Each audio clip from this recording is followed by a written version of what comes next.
कि बड़ा क्वेश्चन होता है, क्या सपना ही अच्छी है, क्या सब गलत है? नहीं भाई, बिल्कुल सब लोग सही हैं, सपना ही गलत है। तो क्या मैं प्रोवोक हो जाती थी, लोग मुझे प्रोवोक करते मैं हो जाती थी, बट अभी ऐसा नहीं है कि कोई भी मुझे ऐसे छेड़े मैं छिड़ जाऊं या प्रोवोक हो जाऊं, उससे मैं कुछ भी बोलूं। नहीं, द रॉड किसके पास है? अंशु के पास है। सो फिर भी लोग क्या है, पीछा नहीं छोड़ रहे हैं। उनको ये लगता है कि सपना कुछ नहीं बोलेगी, हम अच्छे बन के बैठ जाते हैं, सपना को बुरा दिखा देते हैं। यस आई एम विलन, मुझे बुरा दिखाओ, मैं बहुत बुरी हूँ, मैं बहुत बुरी हूँ, मुझे बुरा रहने दो। अब नहीं, सिर्फ अंशु ने कमाकर हमें दिया, जेरी का कोई रोल नहीं है, सूरज जी का कोई रोल नहीं है, सूरज जी ने इतना किया, हमारा कोई रोल नहीं है, राजवीर जी का कोई रोल नहीं है, किसी का कुछ रोल नहीं है। तो अंशु को क्या इन्हीं बातों से भड़काया जाता है, सारी चीजें की जाती हैं। अंशु का कोई गलती कुछ भी नहीं है, अंशु छोटी है।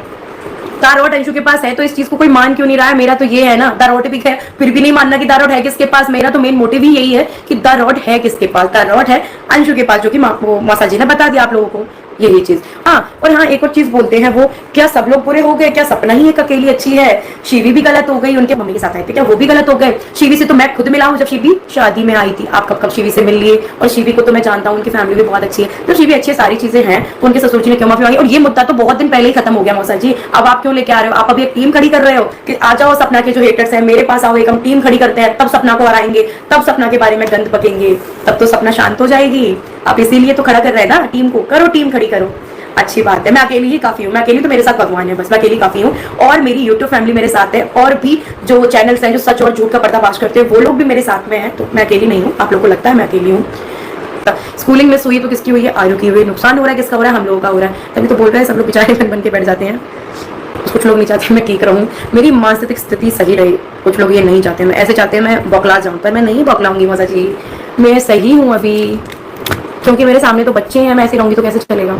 हाँ, जब देखो पति नहीं होते ना तो यही होता है। कहते हैं ना कि विधवा का जो जीवन है ना, सिर्फ ये नहीं कि उसका पति नहीं है, यही दुख नहीं होता। दुख सबसे बड़ा ये है कि कैसे कैसे फेस देखने पड़ते हैं, जिस पे भरोसा होता है वो सब अपना दिखा देते हैं कि आज हम क्या हैं। सबसे ज्यादा दुख तो दुनिया वाले जीने नहीं देते।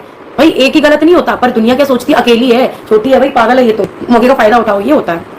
मुझे ऐसा कोई नहीं है जो मुझे बुरा दिखाने की कोशिश नहीं कर रहा है। आज मेरे पास प्रूफ वगैरह मैं ना रखूं तो मेरी तो धज्जियां उड़ा देंगे भाई। सोशल मीडिया सबको पता है कि सपना के बच्चों का कमाने का और जिंदगी बिताने का, आगे जो भी कुछ करने का पूरा जरिया है। मतलब कहते हैं ना रोजी रोटी मेरी यही है, उस पर आप मुझे बुरा दिखा रहे हो। हमारे घर के डिसीजन हम खुद ही फैमिली में बैठ के सब लोग लेते थे, और ज्यादातर पापा जी राजवीर जी मिलकर ज्यादा लेते थे। कोई भी फैसले लेने, कोई भी हमें चीज लेनी है या हमने कोई प्लॉट कुछ भी लिया तो हमने कभी किसी से फैसले लिए ही नहीं। जब हम थर्ड पार्टी को ज्यादा इन्वॉल्व करेंगे, हम उससे पूछेंगे कि हमें अपनी लाइफ कैसे जीनी है, क्या हमें यहाँ रहना चाहिए, सारी चीजें, या फिर वो हमें कोई ज्ञान दे रहा है, हम उनकी बातों पर चलेंगे, तो घर का तो सत्यानाश हो गई नहीं, और वो भी गया।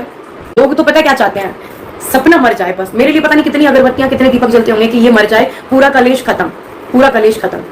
मैं मर गई, न जाने कितने दिलों में ठंडक पड़ जाएगी कि हाँ यार ये मर गई, हम खुश हैं, बड़े आजादी से जिएंगे।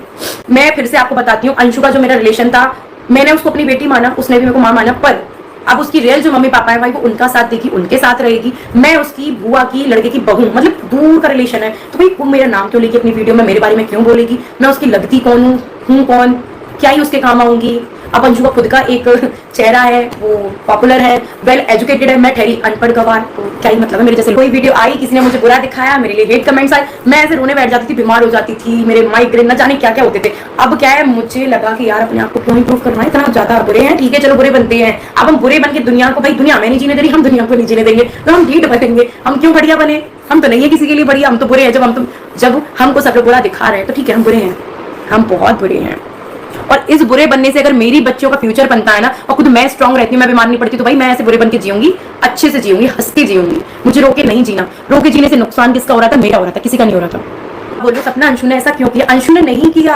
अब मान के चलो कोई 16 साल की बच्ची है, उसको उसके जहन में आप ये भरो कि अंशु तूने ही उनको कमा के दिया है, तूने ही दारोट पाला है, तूने ही सब कुछ किया है, तो भरने वाले कौन है? मौसा जी ने अपने वीडियो पे कमेंट खुद से वीडियो में देख लिया, और भी लोग हैं वो भरते हैं उसको, वो ऐसी है ही नहीं। देखो अंशु और जो मेरा रिलेशन है वो देखो वन साइडेड नहीं है, वो टू साइडेड ही था, वो दोनों तरफ से था। अंशु भी मुझे प्यार करती थी, मैं भी उसको प्यार करती, पर हुआ क्या, वो लोग जो कर रहे हैं खिचड़ी पका रहे हैं, पकाने दो, करने दो। वो उनके पास उनकी बच्ची है, उनका खून है भाई, जैसे वो चाहेंगे उनका पहला हक है, मेरा तो कोई हक नहीं बनता।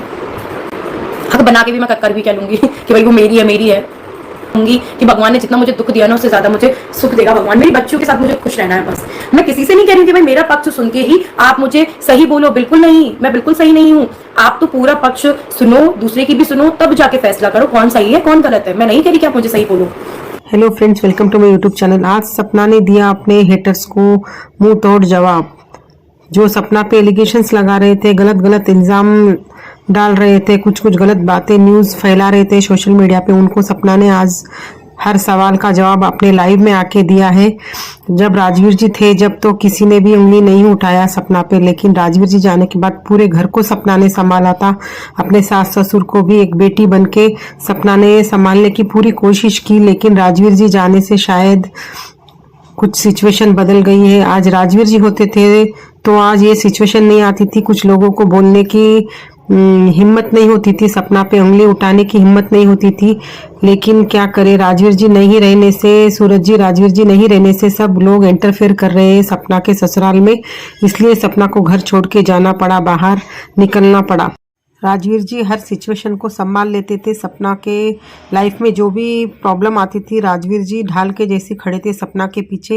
राजवीर जी जाने के बाद सपना राजवीर जी बनके बेटा बनके सपना हर सिचुएशन को संभालने की कोशिश की, लेकिन नाकामयाब हो गई। सपना कुछ बाहर के लोग सपना के लाइफ में, सपना के घर में, ससुराल में बहुत ज़्यादा इंटरफेयर कर रहे थे, इसलिए सपना को ये कदम उठाना पड़ा। आपको ये वीडियो अच्छी लगी तो प्लीज़ लाइक शेयर और सब्सक्राइब करना। आपकी क्या राय है बोलना फ्रेंड।